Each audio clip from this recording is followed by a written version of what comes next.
Selamat datang di SO Alur Cerita, tempat di mana kisah manhwa hidup dan bernafas.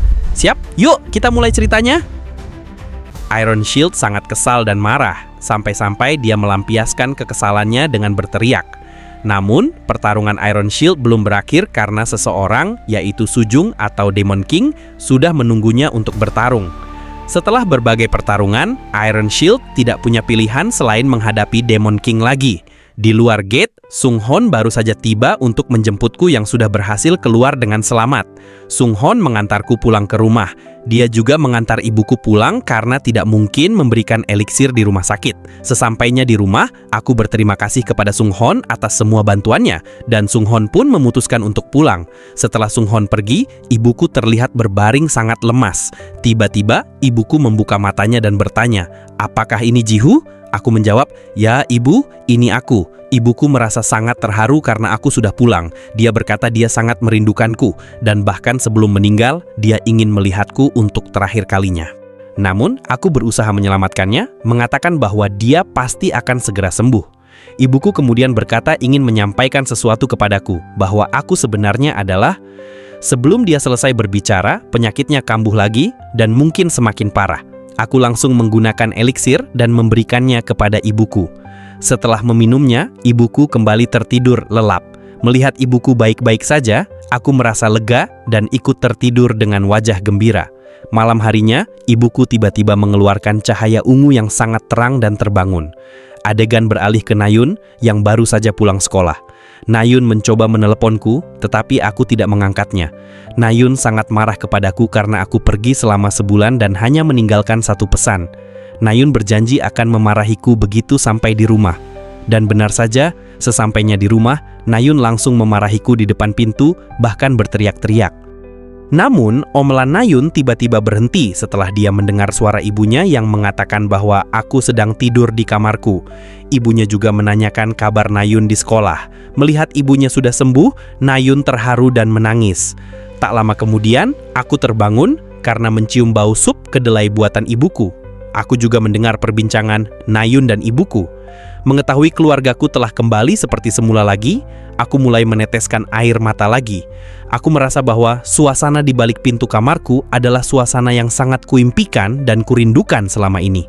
Aku bingung harus menunjukkan ekspresi seperti apa kepada keluargaku, apakah wajah menangis atau tersenyum. Pada akhirnya, aku keluar dengan wajah tersenyum. Ketika aku keluar, ibuku baru saja selesai memasak sup kedelai favoritku. Namun, ada perbedaan di sini. Wajah ibuku yang tadinya terlihat tua kini telah berubah menjadi muda lagi. Aku juga terkejut sampai-sampai sempat tidak mengenali ibuku. Pada akhirnya, kami menikmati momen keluarga dengan makan malam bersama. Setelah makan malam, di TV ada berita tentang gate labirin. Publik bertanya-tanya siapa yang berhasil menaklukkan gate ini dan kemana eliksirnya. Aku menjelaskan kepada Nayun bahwa aku yang telah memasuki gate itu dan mendapatkan eliksirnya. Eliksir itu kuberikan kepada ibunya. Nayun bertanya-tanya apakah efek eliksir itu juga bisa membuat seseorang menjadi muda seperti ini. Aku menjawab bahwa aku juga sempat kaget akan hal itu. Mengetahui ibunya telah menjadi muda kembali, Nayun merasa sangat iri dan langsung meminta eliksir juga kepadaku. "Apakah kau ingin aku menderita lagi?" kataku. Lalu ibuku memanggilku. Ibuku meminta maaf kepadaku karena telah membuatku menderita selama ini. Aku menjawab bahwa itu tidak seberapa. Yang penting, ibuku telah sembuh. Akhirnya, kami menghabiskan momen hangat kekeluargaan kami hingga larut malam. Keesokan harinya, Taishik datang berkunjung ke rumahku untuk memberikan hadiah dan selamat kepada ibuku karena telah sembuh. Ibuku menjawab bahwa dia sangat berterima kasih kepada Taishik karena selama ini telah menjagaku. Ibuku juga mengajak Taishik untuk mampir, namun Taishik ingin berbicara berdua denganku. Akhirnya, aku dan Taishik pergi ke sebuah restoran barbeque. Di dalam restoran, Taishik bertanya kepadaku mengenai petualanganku di dalam gate dan bagaimana aku mendapatkan eliksir itu. Aku ingin menceritakan semuanya, namun sebelumnya aku ingin bertanya kepada Taishik apakah dia jatuh cinta kepada ibuku. Mendengar pertanyaan itu, Taishik langsung menyemburkan soju yang ada di mulutnya karena saking terkejutnya. Melihat ekspresi Taishik yang malu-malu, aku sudah menduganya. Aku memang sudah curiga selama ini. Aku tahu Taishik diam-diam menjenguk ibuku saat aku tidak ada. Aku juga sangat mengerti kalau Taishik menyukai ibuku bukan karena ibuku telah menjadi muda lagi. Untuk itulah aku mendukung hubungan Taishik dengan ibuku. Mengetahui hal itu, muka Taishik semakin memerah. Kembali lagi ke pertanyaan mengenai eliksir, aku menjelaskan kepada Taishik mengenai petualanganku di dalam gate labirin, di mana aku telah melewati berbagai rintangan mulai dari disiksa oleh Iron Guild dan bertemu dengan Demon King. Mengetahui aku telah disiksa oleh Iron Guild, Taishik pun sangat marah. Taishik berkata, "Dasar para bajingan itu, beritahu aku tempat tinggal mereka, akan kubereskan mereka sekarang juga." Aku berusaha menenangkan Taishik. Aku sangat berterima kasih karena Taishik telah marah untukku. Namun, aku berkata bahwa diriku sendirilah yang akan membalaskan dendamku kepada Iron Guild. Mendengar hal itu, Taishik juga akan mendukung balas dendamku. Berbicara mengenai balas dendam, aku bertanya kepada Taishik mengenai kabar Guardian Lantai 4 yang berhasil kabur sebelumnya. Taishik menjelaskan bahwa dia telah mengirim skuad penaklukan kelas C kemarin. Skuad tersebut berisikan 37 orang, 70% diantaranya adalah player kelas C. Menurut Taishik, jumlah ini sudah cukup untuk membunuh Guardian yang saat ini berada di lantai 30, dan dia hanya perlu menunggu hasil laporan kemenangan mereka saja. Mendengar hal itu, aku merasa sangat disayangkan, karena aku ingin membalaskan dendamku waktu itu. Namun, kepercayaan diri Taishik tidak berbuah manis. Skuad yang dikirimnya ke lantai 30 gagal membunuh Guardian. Bahkan, dari 37 player, hanya tersisa 1, dan player itu pun berhasil dibunuh oleh Guardian. Adegan beralih ke rumahku. Siang harinya, Sung Hon datang menjemputku. Sung Hon menjelaskan bahwa prioritas utama Taishik saat ini adalah memeriksa kondisi tubuhku setelah meminum eliksir. Besok, Sung Hon akan menjemput ibuku untuk dibawa ke asosiasi. Selanjutnya, Sung Hon juga menjelaskan bahwa dia telah melaksanakan permintaanku, yaitu menjual kristal kuning yang kudapatkan dari gate labirin sebelumnya. Sesuai permintaanku, Sung Hon juga telah memberikan setengah hasil penjualan kristal tersebut kepada Taishik. Sung Hon bercerita bahwa awalnya ketua Taishik tidak mau menerima uang itu. Namun, Sung Hon menjelaskan bahwa aku tidak ingin berhutang kepadanya, sehingga mau tidak mau Taishik pun menerima uang tersebut. Setelah dihitung oleh Sung Hon, hasil penjualan kristal tersebut dipotong pajak masih tersisa 20 juta won. Sung Hon juga berkata bahwa dia telah mencarikan rumah baru yang kuinginkan dan akan membantu kepindahan keluargaku. Mendengar semua penjelasan panjang lebar dari Sung Hon, aku merasa bingung mengapa tiba-tiba Sung Hon juga mengurus rumah baruku. Sung Hon menjelaskan bahwa mulai saat ini dia telah ditugaskan oleh ketua Taishik untuk menjadi asisten pribadiku. Aku merasa tidak enak, namun tetap menerima hal tersebut. Sung Hon bertanya, "Hari ini mau kemana?" Aku menjawab bahwa aku ingin pergi ke suatu tempat. Sesampainya di tempat itu, Sung Hon mengeluarkan banyak koper berisi uang. Sung Hon yang penasaran bertanya kepadaku, "Sebenarnya semua uang tunai ini digunakan untuk apa?" Aku menjawab bahwa aku ingin membayar hutang atas pembelian armor yang kubeli sebelumnya. Selain itu, aku juga ingin membeli armor yang baru. Sung Hon kembali bertanya, "Memangnya seberapa banyak hutang dan harga dari armor tersebut sampai-sampai Jihu membawa uang sebanyak ini?" Aku menjawab dengan santainya, "Hutangku sebanyak 3,5 juta dolar." Mendengar harga armor itu, Sung Hon sangat terkejut. Aku menceritakan bahwa aku juga pada awalnya terkejut setelah mendengar harga armor itu. Namun, aku tidak menyangka pada saat itu akan menerima harga armor itu begitu saja. Setelah berbincang-bincang, Sung Hon membantuku mengangkat semua koper masuk ke dalam toko, dan Sung Hon berkata bahwa dia akan menunggu di luar. Tak lama kemudian, pemilik toko bernama Huang muncul menyambut kedatanganku.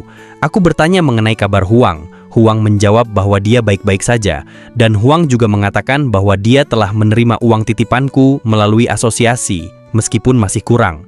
Sambil bercanda, Huang berkata bahwa dia sebenarnya tidak menyangka kalau aku akan benar-benar berhasil menaklukkan gate labirin. Pada awalnya, Huang sempat berpikir untuk menganggap sisa hutangku sebagai uang berkabung. Namun, raut wajah Huang mulai serius. Huang bertanya kepadaku, "Sebenarnya apa tujuan Jihu datang kemari? Apakah dikarenakan Brunhut telah mati?" Dengan wajah yang sedikit sedih, aku menjawab, "Ya, Brunhut telah mati. Dia telah menyelamatkan nyawaku." Mengetahui hal itu, Huang pun tidak bisa menyalahkanku, karena pada awalnya Brunhut dibuat untuk menyelamatkan nyawa penggunanya. Huang pun memintaku untuk menceritakan semua petualanganku selama di dalam gate labirin. Akhirnya, aku pun menceritakan kepada Huang sampai larut malam. Keesokan paginya, aku dan ibuku telah bersiap-siap untuk pergi ke suatu tempat. Nayun yang baru bangun bertanya kepadaku, "Memangnya kalian mau kemana?" Aku menjelaskan bahwa kami akan ke kantor asosiasi untuk melakukan pemeriksaan kepada ibuku. Setelah diperhatikan terus-menerus, Nayun baru menyadari kalau tubuhku bertambah tinggi. Semua itu dibuktikan hasil pengukuran tinggi tubuhku. Sunghon menjelaskan bahwa tubuhku saat ini mengalami perkembangan yang sangat pesat. Sunghon bertanya-tanya bagaimana cara aku bertambah tinggi sebanyak 3 cm hanya dalam waktu semalam saja. Apakah itu dikarenakan efek eliksir? Aku menjawab bahwa aku juga tidak menyangka bahwa efek eliksir akan sehebat ini. Bahkan, Nayun ikut merengek kepadaku untuk meminta eliksir itu juga. Aku menjelaskan bahwa pada awalnya, sebanyak apapun aku berlatih, tetap saja akan ada batasan fisik yang tidak bisa kulewati. Namun, setelah meminum eliksir, aku dapat melampaui batasan tersebut dengan mudahnya. Itulah mengapa aku baru menyadari maksud dari operator yang mengatakan batas Anda telah diselesaikan ulang. Tak lama kemudian, hasil pemeriksaan tubuhku telah keluar. Menurut hasil tersebut, saat ini fisikku telah mencapai level 10-an. Namun, menurut Sunghon, bukan itu yang penting, melainkan magic power dan magic controlku setara dengan SS rank. Dan aku memiliki potensi menjadi ranker kelas atas. Mendengar hal itu, ekspresiku biasa saja. Aku merasa kalau aku pernah mendengar penjelasan itu sebelumnya dari Demon King. Lalu Taishik tiba-tiba masuk ke ruangan. Aku bertanya kepada Taishik mengenai kondisi ibuku. Taishik menjawab bahwa kondisi ibuku sangatlah sehat. Bahkan ibuku lebih kuat dari wanita pada umumnya. Dan yang lebih luar biasa lagi adalah ibuku bisa menggunakan item meskipun dirinya bukanlah seorang player. Mengetahui ibuku bisa menggunakan item, aku merasa sangat shock. Apakah efek eliksir memang sehebat itu? Taishik pun bertanya. Belakangan ini kau belum melakukan perburuan, bukan?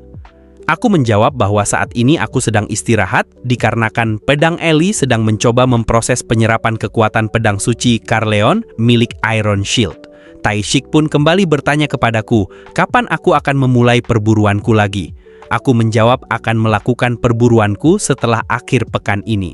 Mendengar hal itu, Taishik meminta kepadaku untuk mengosongkan jadwalku minggu depan. Aku bertanya, memangnya ada masalah apa? Taishik menjelaskan bahwa dia telah kehilangan kontak dengan skuad penaklukan Shireng yang telah dia kirim sebelumnya. Untuk itulah, Taishik berencana untuk mengirim skuadnya lagi dengan ranking B pada minggu depan untuk mengalahkan Guardian lantai 4 yang masih belum bisa dikalahkan. Tapi hal pentingnya bukan itu. Menurut perkiraan Taishik, Guardian tersebut dapat bertambah kuat hanya dengan memburu player saja. Berdasarkan penjelasan dari Taishik, skuad ranking B yang akan dikirimnya nanti berisikan 60% player dengan ranking B. Sedangkan aku, walaupun telah meminum ramuan eliksir, tetap saja aku masih belum memiliki ranking. Taishik memintaku untuk melakukan penilaian ranking resmi. Taishik yakin kalau atribut fisikku yang sekarang berada di ranking D, bahkan mungkin saja potensiku yang sekarang berada di ranking B. Mengetahui diriku memiliki potensi ranking B, aku bertanya-tanya, apakah itu berarti levelku setara dengan level 100? Dan apabila aku benar-benar melakukan pengujian ranking dan hasilnya benar-benar ranking B, aku takut kalau diriku akan menjadi pusat perhatian. Taishik tidak menyangkal hal itu. Menurut Taishik, sudah sewajarnya orang-orang akan heboh setelah mengetahui bahwa player yang tadinya tidak bisa naik level bisa menjadi ranking B. Taishik tidak yakin kalau dia bisa menghalangi berita yang menyebar mengenai diriku yang akan disebut-sebut sebagai calon high ranker. Namun Taishik merasa penasaran mengapa aku tidak mau menjadi pusat perhatian. Aku menjawab bahwa aku bukan tidak mau menjadi terkenal, hanya saja aku khawatir apabila aku menjadi terkenal, maka itu hanya akan memancing perhatian Iron Guild tertuju kepadaku. Mendengar alasan itu, Taishik menghormati keputusanku. Namun Taishik bingung cara apa lagi yang harus dilakukannya agar aku bisa memiliki ranking tanpa harus melakukan pengujian ranking. Sebenarnya Taishik bisa saja memberikan ranking tersebut begitu saja, namun itu akan membuat citra dirinya sebagai seorang ketua tercoreng. Walaupun Taishik tidak bisa membantuku mengenai rankingku, Taishik mempunyai ide lain. Taishik memberikan sebuah daftar guild yang akan mengikuti penaklukan Guardian. Taishik menyarankan aku untuk ikut bergabung dengan salah satu guild tersebut untuk sementara waktu saja hingga berhasil menaklukkan Guardian. Selain itu juga, apabila aku langsung keluar begitu saja setelah penaklukan Guardian selesai, maka itu akan menurunkan reputasi guild mereka. Akan tetapi, tiba-tiba terdapat sebuah nama guild yang menarik perhatianku. Nama guild tersebut bernama Morning Star yang dipimpin oleh Sion Pil yang merupakan mantan muridku. Pada akhirnya, aku menerima saran dari Taishik dan bergabung dengan guild Sion. Adegan beralih pada hari penaklukan Guardian.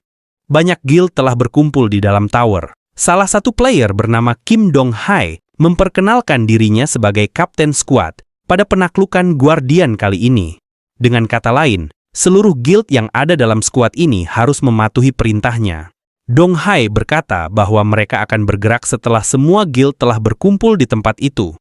Beberapa saat kemudian, berbagai guild telah datang, termasuk guild Morningstar dan aku. Aku berterima kasih kepada Sion Pil karena telah menerimaku masuk ke guildnya untuk sementara ini.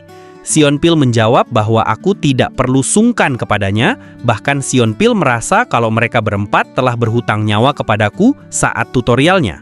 Sion Pil juga meminta maaf kepadaku karena tidak bisa membantu lebih banyak lagi dikarenakan guildnya hanya memiliki ranking C. Dengan kata lain, peran guildnya hanya sebatas sebagai pembantu saja pada penaklukan Guardian kali ini. Aku menjawab kalau itu sudah sangat cukup bagiku. Bahkan aku sangat bersyukur bisa masuk ke dalam guild Sion Pil. Apabila aku bergabung dengan guild lain, maka mungkin saja aku akan dijadikan sebagai pembawa barang saja. Aku sangat yakin apabila aku berada di dalam guild Sion Pil, aku bisa ikut berperan dalam pertarungan dengan Guardian nantinya. Namun Sion Pil tidak yakin kalau guildnya akan mendapatkan peran itu.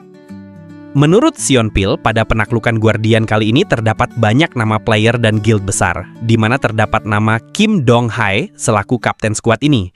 Menurut rumor yang didengar oleh Sion Pil, Kapten Dong Hai sedikit lagi akan dipromosikan ke ranking A. Sion Pil merasa kalau pencapaian ranking A sudah sangat luar biasa baginya. Mendengar ranking A, aku merasa kalau itu merupakan hal yang biasa saja dibandingkan dengan Demon King ataupun Iron Shield yang pernah kutemui saat di gate labirin sebelumnya. Lalu Kim Hanul berbicara kepadaku. Kim Hanul merasa kalau aku saat ini terlihat semakin hidup saja. Hal itu juga ikut dibenarkan oleh Yeon Jae-won dan Yeon Song-wo. Menurut mereka, aku benar-benar mengalami perkembangan yang sangat signifikan. Mereka bertanya-tanya apakah aku telah melakukan sebuah operasi. Mendengar pertanyaan itu, aku merasa bingung apakah diriku memang benar-benar mengalami perubahan besar. Lo pun setuju akan hal tersebut. Menurut Lo, fisik dan pancaran aura dari Jihu memang telah berubah. Aku akhirnya beralasan kepada mereka bahwa aku tidak melakukan operasi plastik, melainkan aku mendapatkan skill kelas tertentu saat ujian di lantai 5 sebelumnya. Mendengar jawabanku, mereka merasa iri kepadaku. Mereka juga bertanya-tanya, memangnya ada skill yang seperti itu? Apabila memang benar ada, maka mereka juga ingin mendapatkan skill tersebut. Akhirnya mereka terus berbincang-bincang sambil bercanda. Sedangkan di sisi lainnya, terlihat beberapa player dari guild lain sedang memperhatikan kami dengan wajah yang tidak senang. Lalu kami mencari tempat untuk beristirahat sambil menunggu hingga perburuan dimulai. Aku merasa sangat penasaran. Sion Pil seorang archer, Han-nu seorang mage, Sion Wo seorang swordman, dan Jiwon seorang tanker. Jadi mengapa mereka menamai guild mereka dengan nama Morning Star? Mendengar pertanyaan itu, mereka bertiga tertawa terbahak-bahak, sedangkan Sion Pil merasa sangat malu. Mereka menjelaskan bahwa nama guild dibuat oleh Sion Pil yang terinspirasi saat aku keluar dari gua untuk memanggil bantuan. Pada saat itu Sion Pil merasa kalau dia melihat sebuah pancaran sinar dariku. Itulah mengapa Sion Pil menggunakan nama Morning Star. Sion Pil pun merasa sangat malu. Saking malunya, Sion Pil meminta kepada mereka untuk berhenti menertawainya. Lalu aku meminta kepada mereka semua untuk tidak berbicara terlalu formal kepadaku. Aku merasa kalau diriku sudah bukan lagi sebagai guru mereka. Mendengar hal itu, mereka juga setuju dan mereka berkata kalau mulai saat ini mereka akan memanggilku sebagai kakak saja. Tak lama kemudian, ketika kami sedang asik berbincang-bincang, tiba-tiba beberapa gerombolan player yang tadinya sedang memperhatikan kami datang menghampiri kami. Salah satu di antara player tersebut bertanya kepadaku dan yang lainnya dengan nada yang keras, "Apakah kalian datang ke sini untuk piknik?" Aku bertanya kepada Sion Pil, "Sebenarnya siapa orang itu?" Sion Pil menjawab bahwa orang tersebut adalah player dengan ranking B yang bernama Nam Yeon Sok. Yeon Sok merupakan anggota Guild Brother. Menurut sepengetahuan Sion Pil, Guild Brother memiliki sebuah slogan yang mana player terkuatlah yang akan bertahan. Guild Brother sangatlah mendambakan sebuah kekuatan dan mereka juga dikenal sangat kental akan kesetiaan di atas segalanya. Dengan kata lain, guild mereka sangatlah kuno ataupun bisa disebut juga boomer. Yeon Sok kembali mengataiku dan guildku sebagai guild yang tidak berguna.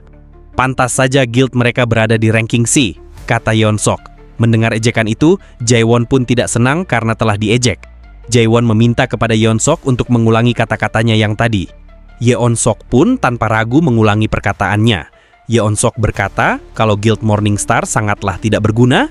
Daripada hanya berpiknik, bagaimana kalau mereka membawakan barang-barang guildnya, kata Yeon Sok.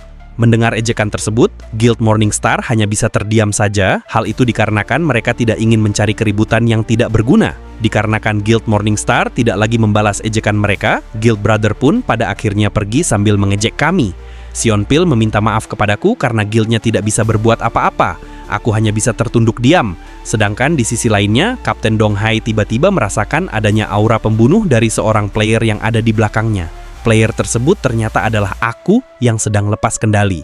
Lo dan Ellie memintaku untuk menenangkan diriku. Lo bertanya kepadaku apakah saat ini aku sedang berusaha untuk melakukan pembunuhan. Lo memintaku untuk mengendalikan emosiku itu. Namun saat ini aku juga bertanya-tanya mengapa aku tiba-tiba bisa merasa sangat marah seperti ini. Apakah mungkin dikarenakan efek samping dari penyiksaan yang dilakukan oleh Roger masih tersisa? Aku pun berusaha untuk mengendalikan diriku. Hingga pada akhirnya aku berhasil kembali seperti semula lagi. Lalu Kapten Dong Hae tiba-tiba datang menghampiriku. Kapten Dong Hae bertanya kepadaku, apakah telah terjadi sesuatu di sini? Kapten Dong Hae menjelaskan kalau dia tidak bermaksud untuk menyalahkanku. Namun selaku Kapten Squad, Kapten Dong Hae hanya ingin mengetahui apa yang telah terjadi di sini. Mendengar pertanyaan Kapten Dong Hae, aku tiba-tiba mendapatkan sebuah ide. Aku menjawab bahwa telah terjadi sebuah pertengkaran kecil di sini dan aku juga memiliki sebuah permintaan terkait pertengkaran ini. Pertengkaran dan permintaan, apa maksudmu Ji-Hu? Tanya Kapten Dong Hae. Aku berkata, kalau aku ingin berduel, aku mengerti akan hal itu. Makanya itulah mengapa aku ingin menambahkan sebuah syarat lain. Aku berpendapat bahwa Guild Morningstar saat ini merupakan ranking C, dan peran dari Guild Morningstar hanyalah sebagai pasukan cadangan saja pada penaklukan Guardian kali ini. Sedangkan Guild Brother yang memiliki ranking B bertugas sebagai penaklukan utama. Aku menawarkan sebuah syarat, apabila aku menang melawan Yeon Sok dalam duel 1 lawan 1, maka peran Guild Morningstar dan Guild Brother bertukar, di mana Guild Morningstar akan memiliki peran sebagai pasukan utama. Mengetahui aku tiba-tiba membuat tantangan begitu saja, Sion Pil tidak yakin apakah aku benar-benar bisa menang melawan Yeon Sok. Namun aku meminta kepada Sion Pil agar mempercayai diriku. Sedangkan Yeon Sok yang mendapatkan tantangan tersebut, Yeon Sok langsung menolaknya begitu saja. Menurut Yeon Sok, tantangan ini tidak ada untungnya bagi dirinya. Namun, tiba-tiba aku berkata kalau aku akan memberikan hadiah sebesar 500 juta won apabila Yeon Sok bisa mengalahkanku. Mengetahui bahwa hadiahnya 500 juta won, Yeon Sok pun langsung menerima tantangan tersebut. Dengan sangat percaya dirinya, Yeon Sok berkata kalau dia akan memenangkan pertarungan ini dengan sangat mudah. Sedangkan di sisi lainnya, Kapten Skuad penaklukan ini, Kapten Dong Hae sebenarnya tidak mau memberikan izin pertarungan ini. Namun dikarenakan Kapten Dong Hae merasa penasaran dengan aura pembunuh yang dikeluarkan olehku sebelumnya, Kapten Dong Hae hanya ingin memastikan apakah aura pembunuh dariku yang tadi hanya kebetulan saja. Pada akhirnya, Kapten Dong Hae pun mengizinkan duel ini. Kapten Dong Hae menjelaskan peraturannya. Player tidak boleh menggunakan senjata dan kekuatan yang berlebihan. Dan apabila terdapat salah satu player yang sudah tidak bisa bertarung lagi, maka duel akan berakhir. Sion Pil dan anggota lainnya merasa sangat cemas dengan keadaanku. Namun aku meminta kepada mereka untuk tenang saja.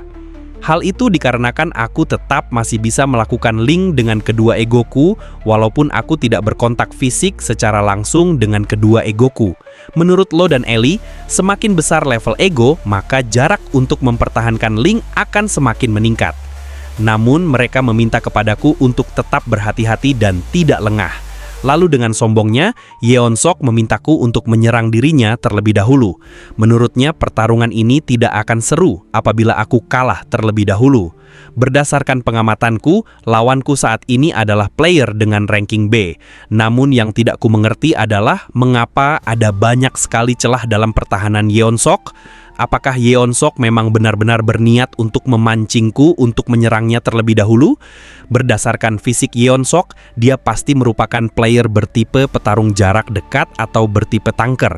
Mengetahui bahwa Yeon Sok merupakan player ranking B, aku sangat yakin kalau Yeon Sok pasti sedang menyimpan kartu as di tangannya. Karena tidak ingin memusingkan hal yang masih belum diketahui kebenarannya, aku pun pada akhirnya memutuskan untuk menyerang Yeon Sok terlebih dahulu. Aku melesat ke arah Yeon Sok dengan sangat cepat dan mencoba untuk mendaratkan tinjuku. Namun aku sangat terkejut melihat Yeon Sok yang masih tidak bergeming sedikit pun. Apakah Yeon Sok sangat percaya diri dengan ketahanan defense-nya atau mungkinkah kemampuannya counter attack Yeon Sok akan langsung aktif begitu Ji-Hoo menyerangnya? Tanyaku. Aku merasa sangat bingung apa yang harus kulakukan. Di sisi lainnya, aku sudah terlambat untuk mundur. Aku pun memutuskan untuk lanjut menyerang Yeon Sok. Aku mengatakan kalau aku akan langsung mundur setelah kemampuan counter attack Yeon Sok telah aktif. Akhirnya, aku mendaratkan pukulanku ke tubuh Yeon Sok. Wajah Yeon Sok pun dalam seketika berubah menjadi kesakitan dan Yeon Sok pun langsung terbaring di lantai dengan mulut yang dipenuhi dengan busa. Sedangkan seluruh player yang menonton pertarungan tersebut memasang wajah yang tercengang. Pada akhirnya, Kapten Dong Hae pun mengumumkan pemenang pertarungan ini adalah aku. Aku terkejut. Apa? Aku menang hanya dengan satu pukulan saja? Beneran nih? Tanyaku. Sion Pil dan anggota lainnya langsung menghampiriku untuk memberikan selamat atas kemenanganku. Mereka bertanya kepadaku semenjak kapan aku menjadi sekuat ini. Sedangkan di sisi lainnya, Kapten Dong Hae merasa takjub melihat pergerakanku barusan. Kapten Dong Hae merasa kalau aku akan menjadi faktor terbesar dalam penaklukan kali ini.